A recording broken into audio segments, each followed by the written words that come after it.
कभी सोचा है बिना फेस दिखाए इंस्टाग्राम पर ग्रो करना पॉसिबल है? कल मुझे एक डीएम आया था, एक 16 इयर्स ओल्ड मुझे गर्ल कहती है, दीदी एडिटिंग तो सीख लिया, फोन भी है, एडिटिंग भी अच्छी खासी कर लेती हूँ, पर कंटेंट क्रिएशन करनी है, फेस नहीं दिखा सकती, डर लगता है, फैमिली प्रेशर है। बट क्या लोग मुझे कहते हैं कि फेस दिखाना जरूरी है वायरल होने के लिए? मैं क्या करूँ? मैं उसके मैसेज को देखकर रो पड़ी, क्योंकि यार मैं भी जब बना रही थी ना, कंटेंट क्रिएशन स्टार्ट कर रही थी, मैं भी बिल्कुल सेम टू सेम सोचती थी। पर आज मैं 75,000+ फॉलोवर्स के साथ यहाँ पे हूँ, बिना फेस दिखाए, बिना फैंसी सेटअप के, सिर्फ और सिर्फ एक फोन से। अगर मैं कर सकती हूँ तो आप भी कर सकते हो, बस आपको सही ब्लूप्रिंट चाहिए, जैसे मुझे ब्लूप्रिंट दिया मेरे भाई ने, और मैं आप सबको देने वाली हूँ। अब आज मैं आप सबको बताने वाली हूँ कि मैं कैसे पहुंची बिना फेस दिखाए यहाँ तक, और इतना अच्छा सेटअप कैसे ले लिया, और एक आईफोन कैसे ले लिया। ये सब आपको मैं जीरो से लेके जहाँ तक मैं अभी हूँ, ये सब चीजें आज की इस वीडियो में बताने वाली हूँ। मेरा नाम फरहत वानी है, मैं 14 इयर्स ओल्ड एक फेसलेस एडिटर हूँ। मैं जम्मू कश्मीर के एक छोटे से गाँव से बिलोंग करती हूँ, बटोली टाउन से। ये मेरा सेटअप था, कोई फैंसी लाइट नहीं, कोई कैमरा नहीं, कोई माइक नहीं, कोई ढंग की कुछ चीज नहीं, बस आपको चाहिए आपका फोन और आपका पैशन। पर मैं यहाँ ना अपनी स्टोरी सुनाने नहीं आई हूँ, मैं इसीलिए आई हूँ क्योंकि मैं भी आप सबकी तरह सोचती थी पिछले 8 महीने पहले कि यार कैसे शुरू करें, कोई कुछ बोल देगा, कमेंट में किसी ने कुछ गलत लिख लिया तो क्या, कोई कमेंट पढ़ रहा होगा तो क्या सोचेगा। सोचते थे ना ऐसे ही, मैं भी ऐसे ही सोचती थी। लेकिन अब नहीं, 8 महीने पहले मैं भी वही थी जहां आज आप सब लोग हो। कंफ्यूज थी, स्केयर्ड थी, सोचती थी फेस दिखाऊंगी, लोग तो यही कहते थे कि फेस दिखा लो वायरल हो जाओगे। बट मैंने सोचा नहीं, फेस दिखाने से क्या ही होगा, हम कुछ नया करेंगे। मैंने एक ब्लूप्रिंट बनाया, एक सिस्टम, मुझे एक ब्लूप्रिंट दिया गया, मुझे एक सिस्टम बनाना पड़ा, और आज मैं वही ब्लूप्रिंट दिखाने आप सबको आई हूँ, और वही सिस्टम बनवाने आप सबके लिए आई हूँ यहाँ पे। अगर आप भी एक एडिटर हो, एक कंटेंट क्रिएटर बनना चाहते हो, फोन है सिर्फ, ना कैमरा है, ना रिंग लाइट्स है, ना कुछ अच्छा सेटअप है, so this video is for you. सबसे पहले क्लियर से शुरू करते हैं। सबसे पहले मैं आप सबको बताती हूँ कि आपको अपनी नीच कैसे ढूंढनी है। जब मैंने स्टार्ट किया ना, मैं सब कुछ ट्राई कर चुकी थी, memes, funny quotes, random transition, कुछ भी उठा के एआई वाला पोस्ट कर दिया, लेकिन कुछ भी वर्क नहीं कर रहा था क्योंकि उसमें कोई क्रिएटिविटी नहीं थी, कोई ढंग नहीं था, कोई कुछ नहीं था। 10 व्यूज, 5 फॉलोवर्स, 2 लाइक्स। मैं फ्रस्ट्रेट हो गई थी कि हम इतनी मेहनत करके कोई कंटेंट बनाते हैं, फिर पोस्ट करते हैं, फिर एडिट करते हैं, पहले एडिट करते हैं, फिर पोस्ट करते हैं, फिर उस पर लाइक भी हाइड करते हैं, ठीक है, शेयर भी हाइड करते हैं, लाइक भी हाइड करते हैं। क्यों?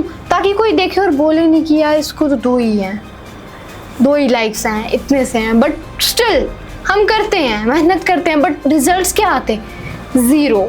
हम क्या होते हैं? 0। फिर मैंने डिसाइड किया कि यार मैं सिर्फ एडिटिंग ट्यूटोरियल्स बनाऊंगी। अब ये सवाल आता है कि ये मैंने क्यों सोचा? क्योंकि जब मैं एडिटिंग सीख रही थी तो मुझे तो पता ही था कि मेरे साथ और भी बहुत सारे लोग हैं जो एडिटिंग सीखना चाहते हैं, कंटेंट क्रिएशन स्टार्ट करना चाहते हैं, बट उनको सिस्टम ही नहीं बना पाते, वो कभी उनको पता ही नहीं चलता कि मुझे करना क्या है। और फिर एक मैजिक हुआ। क्या मैजिक हुआ? क्या मेरी पहली ही एडिटिंग ट्यूटोरियल पे 50,000 व्यूज आ गए, जिससे मुझे 3,000 फॉलोअर्स गेन हो गए। क्यों? क्योंकि मैं सही ऑडियंस को टारगेट कर रही थी। अब ये आपको डिसाइड करना है कि आपको कौन सी नीच पे काम करना है और क्या सिलेक्ट करना है। अरे रुको, सबसे पहले आप ये देखो, मैं आप सबको ना एक सीक्रेट बताती हूँ। क्या पता? आहिस्ता बोलूं कि ज्यादा जोर से बोलूं? जोर से बोल देती हूँ क्योंकि सबके लिए है ये। नीच सिलेक्ट करते वक्त कभी ये मत सोचना है कि यार इस पे ज्यादा व्यूज आएंगे, इस पे ज्यादा व्यूज आएंगे। अभी भी यही सोच रहे हो तो बस ये मत सोचना कि मैं किस में ज़्यादा नेचुरली अच्छी हूँ, उससे मुझे ज़्यादा व्यूज़ मिलेंगे। ये मत सोचो कि यार ये एडिटिंग करती है, हम भी एडिटिंग करते हैं, हमें व्यूज़। अरे ऐसा नहीं होता। तुम जिस नीच में अच्छे हो, अब मेरी एडिटिंग की नीच है, उसमें मैं काफ़ी अच्छी हूँ, ट्यूटोरियल्स अच्छे बना देती हूँ, बट आप नहीं हो सकते हर एक नीच में अच्छे। अब मुझे कोई बोले कि तू खाने का कोई पेज बना, रेसिपीज़ दिखा, मैं अच्छी हूँ क्या? नहीं, हर एक इंसान में अलग अलग क्वालिटीज़ होती हैं। अब मेरे में कुछ क्वालिटीज़ नहीं है, आप में भी कुछ क्वालिटीज़ नहीं है, तो इसीलिए नीच वही सिलेक्ट करना जिसमें आप नेचुरली अच्छे हो, ना कि किसी की कॉपी करके, ना कि किसी का कंटेंट कॉपी करके। जब आप राइट ऑडियंस को टारगेट करोगे ना, तो ऑडियंस खुद ब खुद चल के आएगी। अब मैं आप सबको एक एग्जैक्ट पोस्टिंग स्ट्रैटेजी बताती हूँ जो कि मेरे को 0 से 10K तक लेके गई है। ये सिंपल है, 3-4 क्लिप्स को एक क्लिप में कंबाइन करो, जैसे 5 एडिटिंग टिप्स फॉर बिगनर्स, उसको पोस्ट करो, पोस्ट करो, देन देखो व्यूज आते हैं कि नहीं। ये अब आपको देखना है कहाँ पे, जहाँ पे रील पोस्ट करते हो ना, वहाँ पे सामने व्यू इनसाइट्स आता है, यहाँ पे क्लिक करो और अपने व्यूज देखो। गारंटी दे दी है मैंने, चेक कर लेना। Type 2 quote reel. Quote reel का मतलब ये है कि मे बी मेरी प्रोनाउंसिएशन गलत हो, आई एम रियली सॉरी, क्योंकि होता है कोई वर्ड होता है जिसमें प्रोनाउंसिएशन नहीं आती अच्छी, मैं तो कोट ही बोलती हूँ, आई थिंक यही होता है। अब आप सब मुझे ज़रूर से बताना। एनीवे, कोट रील क्या होती है मैं आप सबको बताती हूँ। कोट रील मतलब एक कोट लिख लिया, लाइक थॉट सी लिख ली, इमोशनल सा बैकग्राउंड म्यूजिक हाँ, इमोशनल सा बैकग्राउंड म्यूजिक डाल दिया, बस ये इमोशनल कनेक्शन बनाते हैं ऑडियंस के साथ, और सही ऑडियंस को टारगेट भी कर लेते हैं, और ये हर टाइप के ऑडियंस को टारगेट कर लेते हैं। और सबसे अच्छी बात, ये फेसलेस क्रिएटर के लिए परफेक्ट है। Type 3 trending audio combination. अब ये क्या है, ये चीज़ है, अपनी वीडियो के साथ ट्रेंडिंग ऑडियोज को कंबाइन करो। कंबाइन करके सिंपली कुछ नहीं करना, जस्ट उसको पोस्ट करो, एंड कौन सी ऑडियंस टारगेट होंगी, रुको बता रही हूँ। Editing tutorial plus trending sound is equal to viral combination. जी हाँ दोस्तों, ये जरूर से ट्राई करना। अब मैं आपको बताती हूँ मेरी एग्जैक्ट पोस्टिंग टाइमिंग। 9 बजे मैं एक कोट वाली रील पोस्ट कर देती हूँ या सिंगल पोस्ट कर देती हूँ, ताकि एनर्जी मिल जाए लोगों को। लाइक इंस्टाग्राम खोल देते हैं लोग सुबह ही, तो एनर्जी तो मिल ही जाएगी। 6 बजे मैं पोस्ट करती हूँ एडिटिंग ट्यूटोरियल, ठीक है, या फिर कुछ भी जो एडिटिंग का कोई भी ट्यूटोरियल हो वो पोस्ट कर देती हूँ। रात 9 बजे मैं पोस्ट करती हूँ ट्रेंडिंग ऑडियो एडिट। ये इसी टाइम में क्यों पोस्ट करती हूँ, बिकॉज इस टाइम पे टीनेजर्स और यंगर्स बहुत ही ज़्यादा एक्टिव होते हैं। अब मैं आपको बताती हूँ जो पूरी रील में मैं फॉर्मूला यूज़ करती हूँ। हुक लाइन, ऑडियंस की अटेंशन ग्रैब करने के लिए CTA इसीलिए देती हूँ ताकि save this post, follow for more, इस तरह की CTAs दे दिया करो हमेशा। काफ़ी यूनिक लगते हैं और काफ़ी अच्छे लगते हैं। हैशटैग्स 5 या 6 हैशटैग, ज़्यादा नहीं, क्योंकि वो काफ़ी अजीब लगते हैं। वैल्यू क्या प्रोवाइड हो रही है, 2-3 लाइन में स्टोरी का पॉइंट बता देते कि ये पूरी स्टोरी किस बारे में है। लाइक पूरा पॉइंट बताओ ना ऑडियंस को, क्योंकि आप सबको पता है ऑडियंस के पास इतना टाइम नहीं होता कि आपके लिए वो 2 मिनट बैठे रहे, नहीं, वो 3 सेकंड में आपकी रील ऊपर कर देते हैं। खुद की एग्जांपल ले लो। अब मैं आपको बताती हूँ मेरी content week planner strategy. Sunday को मैं पूरा 7 दिन का कंटेंट बना के रख लेती हूँ। उससे सिर्फ प्लान करके नहीं रखती, बना के रखती हूँ, एडिट हो जाता है, देन फिर सिंपली आगे दिन एग्जीक्यूट करती हूँ, ना कि टाइम वेस्ट की यार आज क्या पोस्ट करें यार, अभी तो रील बनानी है। नहीं, हमें सिर्फ एग्जीक्यूट करना है।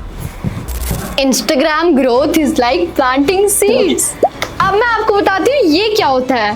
पहले 30 दिन कुछ रिजल्ट नहीं मिलेंगे, सिर्फ और सिर्फ कंसिस्टेंटली वाटर हो जाओ, मतलब कंसिस्टेंट बेसिस पे कंटेंट डालते रहो और 30 दिन बाद ब्लूम, सब कुछ चेंज हो जाएगा, तुम्हारी जिंदगी चेंज होगी। बट अगर आप कंसिस्टेंट रहोगे, एल्गोरिदम सिर्फ और सिर्फ कंसिस्टेंसी को देखता है, ना कि आपके कंटेंट को। ये हमेशा याद रखना। Your first 50 reel won't be perfect, they just need to be published. समझ गए ना, क्योंकि आपकी पहली 50 रील तो काय की अच्छी होगी, नहीं होंगी अच्छी, बट ये सिर्फ पब्लिश होने के लिए रहती हैं। हर वीडियो में एक ही चीज बोलती हूँ मैं, सुन लिया करो प्लीज, परफेक्शन का वेट मत करो, कंसिस्टेंट हो जाओ। अब सबसे बड़ा पार्ट, बिना फेस दिखाए लोगों को ट्रस्ट कैसे बिल्ड करवाएं। सोच लिया, लोगो प्लस नेम स्ट्रैटेजी। अब मैं बताती हूँ ये क्या चीज है। मैंने एक सिंपल सा लोगो बनाया कैनवा से फर्स्टली, और पर्पल कलर का, कुछ भी कलर का मैंने लोगो बनाया, उसको हर एक वीडियो में यूज किया, जिससे मेरी ब्रांडिंग भी हो गई और लोगों को लगा नहीं यार ये कोई अलग अलग नहीं है, ये एक ही लड़की है जो रील्स डाल रही है, अपना लोगो भी है इसका। और देखो मेरी बायो में क्या है, सिंपली एज मेंशन की गई है 14, ठीक है। एज इसलिए मेंशन किया है रिलेबिलिटी के लिए, क्योंकि इससे ऑडियंस का ट्रस्ट बिल्ड होगा, ट्रस्ट बिल्ड होगा। एंड लोकेशन मैटर बहुत करती है, ताकि लोकल ऑडियंस आने की चांसेस बहुत ज़्यादा। व्हाट आई डू, क्या करती हूँ मैं, फेसलेस एडिटर हूँ तो वो भी लिख लिया क्लैरिटी के लिए। प्रूफ 75K प्लस फॉलोवर्स हैं, ये सब क्रेडिबिलिटी के लिए। मैंने 5 हाईलाइट्स बनाए, about me, tutorials, client work, tools, student feedback and results. पता है 6 हो गई, बस समझ लो 5 ही हैं अबाउट मी को छोड़ के यार, वो भी बनाइए बट अबाउट मी किसमें गिनते हैं लोग। कंसिस्टेंसी वॉइस, हर वीडियो में सेम एनर्जी सेम टोन, क्योंकि इससे भी ऑडियंस का ट्रस्ट बिल्ड होता है। बिहाइंड द सीन, सेटअप दिखाना, प्रोसेस दिखाना। स्टूडेंट टेस्टिमोनियल्स, इससे ट्रस्ट बिल्ड होता है, स्टूडेंट के फीडबैक शेयर करो अपनी इंस्टाग्राम ऑडियंस के साथ। Regular stories, daily life update करो विदाउट शोइंग योर फेस। मैं अपनी आवाज में एक कनेक्शन रखती हूँ ऑडियंस के साथ, ताकि लोग मेरा फेस देखे बिना भी मुझे फील कर पाए, मेरी वॉइस को फील कर पाए। फेस से ज्यादा इंपॉर्टेंट होती है आपकी वॉइस, और मेरी वॉइस में वो इमोशन होता है, तभी ऑडियंस मेरे से कनेक्ट कर पाती है। Personal branding is not about showing your face, it's about showing your value. जब लोग तुम्हारे कॉन्टेंट से वैल्यू लेने लगते हैं, तब लोग क्या करते हैं, तुम्हें फॉलो करते हैं, और जब फॉलो करते हैं तो आपका फेस सेकेंडरी पार्ट बन जाता है, आपकी वॉइस फर्स्ट पार्ट बन जाती है। यानी आपका फेस देखने में लोगों को कोई इंटरेस्ट नहीं रहता, आपकी वॉइस और आपका कंटेंट देखने में लोगों को इंटरेस्ट रहता है। अब मैं आप सबको बताती हूँ कि ग्रोथ से क्लाइंट कैसे आते हैं। चलो पूरी डीएम्स की स्ट्रैटेजीज बताती हूँ कि वो कैसे होता है सब। मेरी बायो में लिखा है DM edit for collaboration, simple clear, मेरे एडिट्स की तरह। मैं डेली स्टोरीज में पोल्स करती हूँ, ताकि लोग मेरे से अट्रैक्ट हो और ज्यादा लोगों को पता चले कुछ ये कर रही है, एक्टिव है अपने इंस्टाग्राम पे। Like which edit do you prefer, नीचे एडिट्स के नाम, फिर वहां पे वो वोटिंग कर सकते हैं एडिट्स को। जी हाँ दोस्तों, ये जरूर से ट्राई करना। ये एंगेजमेंट बनाते हैं और एल्गोरिदम को सिग्नल देता है कि हमारा कंटेंट वैल्यूएबल है। अब आती है बात पैसा, हाँ पैसे की। यानी जब लोग हमें पूछते हैं कि यार आपके एडिट्स का प्राइस क्या है, तो शर्माना नहीं है, ना बोलना है कि नहीं अगर आपको ये ज्यादा लग रहा है तो कम कर देते, थोड़े रिश्तेदार है हो। नहीं यार, आपको अपना प्राइस कॉन्फिडेंटली बताना है, ताकि उसको भी लगे अगले इंसान को नहीं इसका कंटेंट वैल्यूएबल है, इसके डीएम्स तभी ज्यादा आ रहे हैं और इसको तभी आपकी परवाह नहीं है। इसीलिए अपना प्राइस कॉन्फिडेंटली बताओ, ताकि लोगों को लगे नहीं इसका काम भी वैल्यूएबल है, ये तभी प्राइस भी इसका ज्यादा है। सिंपल एडिट 500-1000 के बीच में, कॉम्प्लेक्स ट्रांजिशन 1500 से 2500 के बीच में, फुल वीडियो एडिटिंग 3000 से 5000 के बीच में। अब ये मत बोलना कि यार दीदी आपके इतने प्राइसेस हैं। यार तुम्हें पता, दिन रात जब पीसी पे इधर मेहनत करके ना आंखों से तेल निकलता है, सर से भापें निकलती है ना, फिर पता चलता है कि यार तुम मेरे से और ज्यादा पैसे ले ले, ऐसा बोलना होता है। जब इधर पीसी पे ना आंखें रह जाती हैं भाई, इतने इतने छोटी होती है टाइमलाइन, तो इतना तो बनता है यार एक इंसान का। और एक टिप दे रही हूँ, धमकी नहीं दे रही हूँ, सॉरी टिप दे रही हूँ। मैं कह रही हूँ कि अपना प्राइस हमेशा कॉन्फिडेंटली बताओ, ना कि इससे 1 रुपया ना कम करो, ठीक है। अगर ज्यादा किचकिच कर रहा है कोई तो 500 से 400 कर दो, ना कि 500 से 200, ठीक है। यू आर नॉट चीपेस्ट, तुम्हारे पास बहुत क्लाइंट है, नहीं भी होंगे ऐसे शो कर, मेरे पास खुले है हर चीज, ठीक है, गॉट इट। और एक सीक्रेट बताऊँ, एक और, इतने भांडे फोड़ दिए तो एक और बता देती हूँ। पता है जब मेरी एंगेजमेंट नहीं थी अकाउंट की, लाइक 50 फॉलोवर्स थे ना, तब मैं क्या करती थी पता है, तब मैं लोगों की पोस्ट लाइक अपनी नीड, जैसे एडिटिंग, हैशटैग एडिटिंग सर्च करती थी। सर्च वाले सेक्शन में सिंपली जाके रील्स पे सिलेक्ट करती थी, जो वायरल रील्स होती थी उन पे जाके कमेंट कर देती थी, इमोजी ही कमेंट कर देती थी, कुछ फायर ही भेज देती थी, कुछ अच्छा ही कमेंट कर देती थी। और आज भी आप देखोगे कुछ एडिटिंग सी रील्स ऐसी हैं जिन पे मैंने कमेंट किया है। इससे क्या होता है, जब मेरी तो चलो बहुत गंदी आदत की कोई भी मैं रील स्क्रॉल कर रही होती हूँ, देख रही होती हूँ, कमेंट सेक्शन देखने की आदत बहुत बुरी है ये। बट लोगों को भी होती है आदत, तो आपका कमेंट जैसे ही सामने आता है कई लोग क्या करते हैं उस पर लाइक करते हैं। जैसे ही लाइक करते हैं आपके अकाउंट की एंगेजमेंट बढ़ जाती है, और अगर वो लाइक कर आपके अकाउंट पे जाए तो फिर फॉलो तो आ ही जाता है यार, आपका कंटेंट देख के, ना कि आपकी शक्ल देख के। इस स्ट्रैटेजी में ये मत सोचना कि सुन लिया तो बस। इस स्ट्रैटेजी में ना 15 से 20 क्लाइंट मैं क्लोज करती हूँ इन अ मंथ। शॉकिंग होगा but this is the reality. अब मैं आप सबको अपने 2 स्टूडेंट की ब्लूप्रिंट स्टोरी बताती हूँ जिससे ब्लूप्रिंट से वो सक्सेसफुल हुए।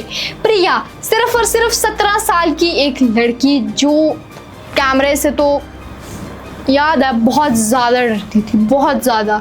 लाइक एक मिरर होता है ना, शीशा जिसको हम कहते हैं, उससे आने के भी, उसके सामने आने के लिए भी उसको डर लगता था। शक्ल बुरी नहीं थी, शक्ल बहुत प्यारी थी, बहुत प्यारी थी। वो 17 साल की लड़की थी। आज उसका आप देखोगे ना कंटेंट, आप बोलोगे वाओ इट्स ऑसम। मैंने उसके सामने कुछ ब्लूप्रिंट दिया जिससे उसने हासिल कर दिए 0 से 80,000 तक सिर्फ और सिर्फ 3 मंथ्स में। जी फॉलोवर्स, यस मंथली 12,000 तो कमा ही लेती थी।